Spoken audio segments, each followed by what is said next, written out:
मस्त असं डाळ खिचडी तयार झालेलं आहे. चला तर आज आपण बनवूयात पालक डाळ खिचडी. इथं घेतलेले आहे मी पालक 5-7 पाने. मी लावलेलं झाड होतं त्याचीच घेतलेली आहे मी. तर इथं घेतलेले आहे लाल भोपळा आणि दुधी भोपळा आणि शिमला मिरच, हिरवी मिरच, टोमॅटो एक घेतलेले आहे, कढीपत्ता 5-7 पाने आणि लसूण घेतलेले आहे 7-8 पाकळ्या. लसूण आणि हिरवी मिरची चिचून घेऊयात. तर इथं घेतलेले आहे वांगी एक आणि ही हरभरा डाळ घेतलेली आहे छोटी वाटी.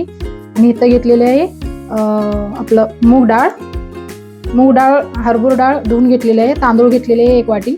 इंद्रायणी घेतलेले आहे तांदूळ मी, का तर इंद्रायणीमुळं चव येतं, खूप छान स्वाद लागतं. चला तर हिरवी मिरची आणि लसूण, एवढं लसूण घेतलेलं आहे मी. 2 चमचे तेल घालून घेतले मी. पाव चमचा मोहरी घेतलेले आहे. तेल कडलंय का बघूया. पाव चमचा जिरं, लसूण आणि मिरची चेचून घेतलेलं टाकून घेऊयात. कढीपत्ता टाकून घेऊयात. लाल भोपळा आणि दुधी भोपळा दोन्ही पण टाकून घेऊयात. शिमला मिरच, वांगी. त्याच्यामध्ये आपण आता पालक टाकून घेणार आहोत. असं 2-4 तुकडे करायचे पालकाचे. खूप छान स्वाद येतं आणि लहान लेकरांना पण कळत नाही. हे हरभरा डाळ टाकून घेऊयात आणि मूग डाळ. पाव चमचा हळद टाकून घेणार आहे. तांदूळ टाकून घेऊयात आता. हे आपलं घरचा मसाला, लाल तिखट अर्धा चमचा टाकणार आहे.